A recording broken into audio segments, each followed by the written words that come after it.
Dans Bleach, Ichibei nous aurait menti.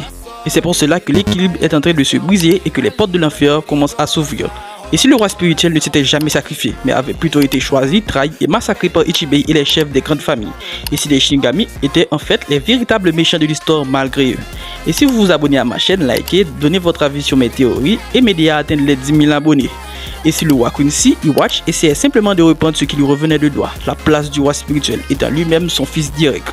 Et si Ichibei avait réécrit l'histoire pour faire passer les co-disciples pour les méchants, comme voulant détruire l'équilibre et le roi spirituel, alors que certains des membres du corps du Ryo combattaient à ses côtés, comme Grémy ou Gérard Valkyrie.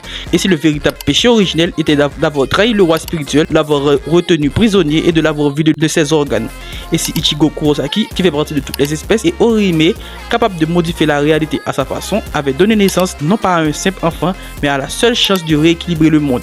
Et si Kazui Kurosaki n'était pas un simple Shinigami, mais la personnification d'une créature supérieure à la création des trois mondes, se rapprochant plus d'un Ichibei que d'un Kisuke Urahara.